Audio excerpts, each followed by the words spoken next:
is Artūrs Breicis. I'm certified tax advisor in Latvia. And in today's video, we're going to talk about transfer pricing in Latvia.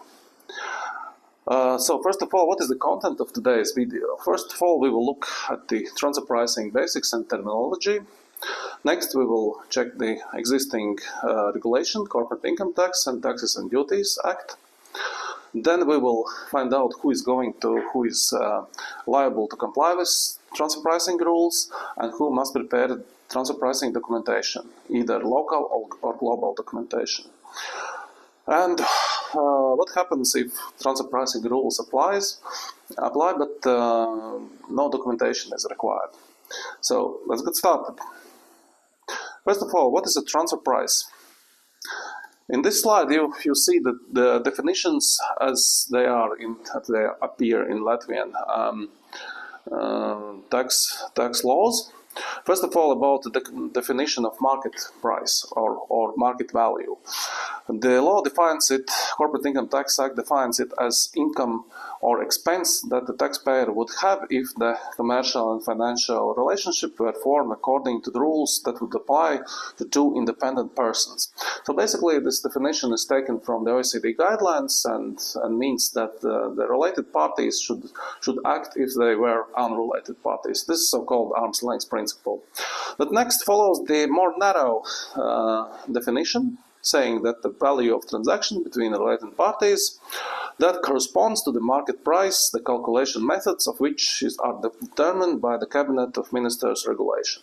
So this definition narrows it to the rules of the governance of the Cabinet of Ministers, and sometimes it contradicts to the OECD guidelines and causes problems in practice.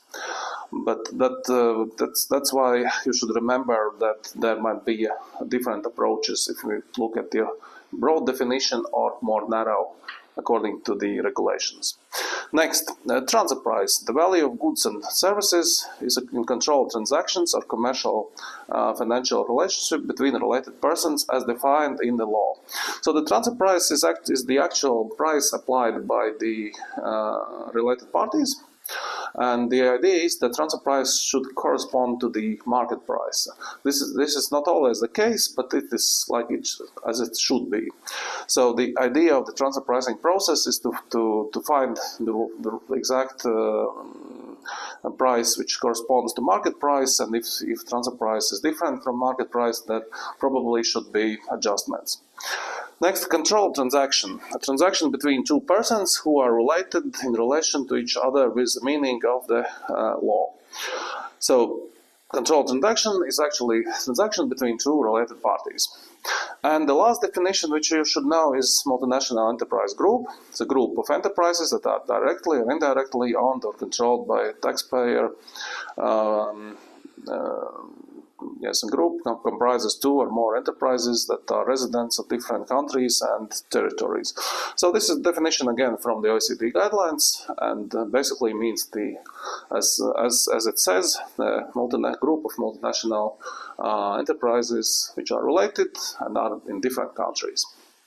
Okay, so next few words about transfer pricing method. The format of this video is too short to thoroughly analyze all the transfer pricing methods, but here we just mentioned a few words about the methods. First of all is that the methods correspond to the OECD guidelines, basically, but in the definition of Cabinet of Ministers, there might be slight differences in definition if we compare it with OECD guidelines, and sometimes it causes problems in interpretation of the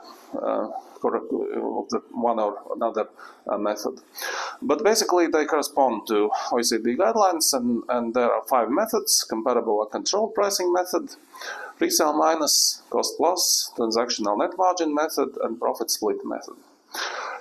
So under comparable and controlled pricing method, there could be internal comparables. It's like comparables, comparable transactions the taxpayer uses in transactions in dealings with unrelated party, and external comparables where two unrelated parties are doing independently from the specific taxpayer.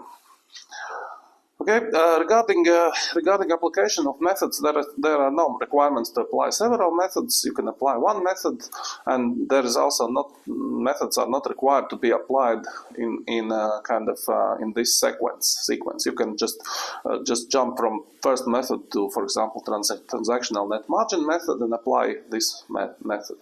And actually, in practice, most usually this transactional net margin method is most commonly used, and it tests operating margins. If cost plus and resale minus more focuses on gross margins,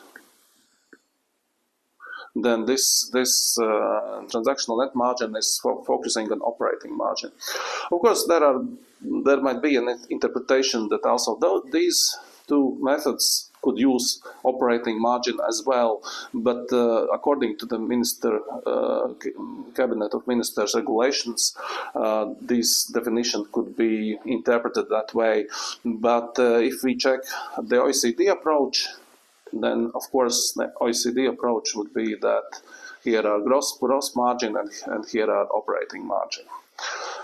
Okay, so next let's look at the example. An example is like this, that we have a distributor in Latvia, which we are going to test. What this distributor is doing, first of all, distributor is member in the multinational enterprise group consisting of Estonia, Lithuania, and Latvia. Distributor is purchasing goods from Lithuania for 900 euros and reselling the goods for 1,000 euros. So the question is whether the purchase price, this is a controlled transaction. Yes, this transaction is unrelated, but this is a controlled transaction. So basically, this is transfer price, and we should find out whether this transfer price corresponds to the market value. So what we can do in this case, first of all we look at the results of the distributor, and we see that gross margin is 10%. Operating margin is 5%. So if we test this margin, then we should probably choose transactional net margin method and test this operating profit. So if we make the study and find out that independent companies applied 8% in this case, then this means that operating margin should be higher than 5%, it should be 8%.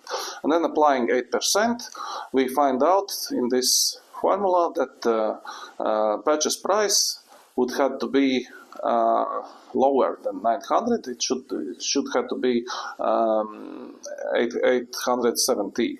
So the difference between 900 and 970 is 30 euros, and corporate income tax should be payable for this difference. Yes, so we calculate that corporate income tax in this case is 7.5 euros.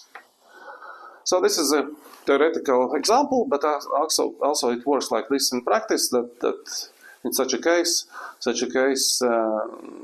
if operating margin applied is not is below market value, below the value applicable by comparable companies, then there is a risk the tax administration might make adjustment.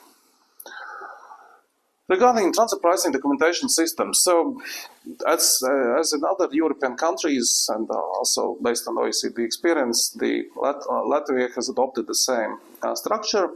The basic is local documentation, then master, which is applicable and for specific taxpayer.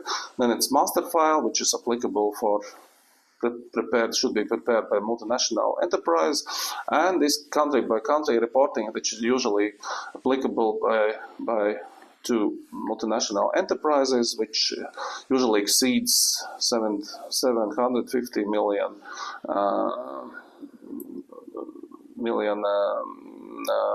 turnover, consolidated turnover. So basically, if we look at the Latvian companies, most likely most of the companies will have to prepare this local file, and sometimes it's also a global file. What happens if yes, and this is kind of free tire documentation system based on OECD guidelines. But there are also maybe the cases then we will see later that then this global and local files is not required, but should be prepared the simplified documentation. For example, in cases then the necessary thresholds are not of controlled transaction value is not reached, and therefore there are no requirements for local file documentation. But still, it doesn't mean that the taxpayer shouldn't prepare documentation at all. Then transfer pricing, and then the taxpayer should look at the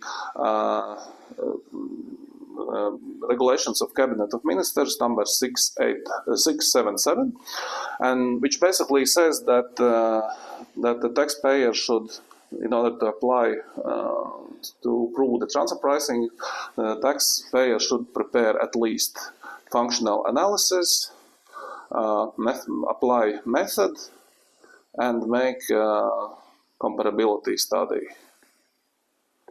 or benchmarking study.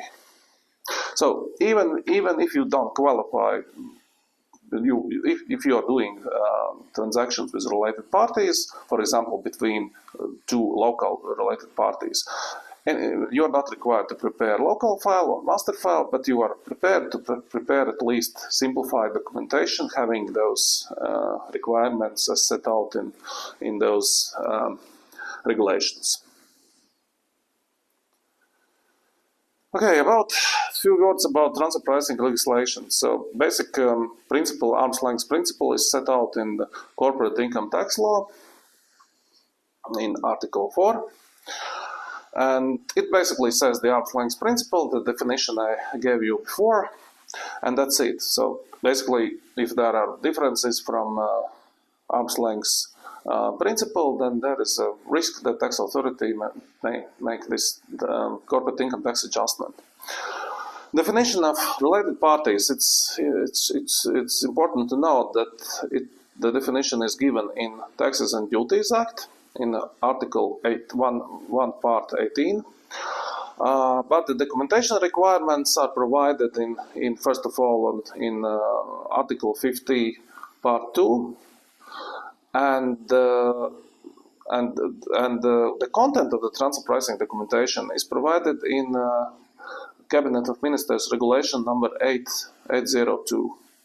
So here are detailed detailed content requirements to the documentation. Overall, the requirements are here in law, Taxes and Duty Act. But the content of the details of the documentation are in these regulations of the Cabinet of Ministers. So that's why the content of documentation is quite one level below. It's not kind of law. It's not a legal act, but it's like one level down, let's say. But still those Cabinet of Ministers regulations are mandatory, and they are just subordinated to the law, to this Corporate Income Tax and Taxes and Duties Act, but still they are legislative acts which are mandatory. So you should observe them. Okay, so one more thing, determination of market value is arm's length value is given in regulation number 677, which I mentioned already before. So here this is application of corporate income tax regulations, and this regulation 802 is specifically is related to the transfer pricing documentation content. But so in order to apply all the rules to be compliant with transfer pricing, you should know all those legislative acts and apply all of them.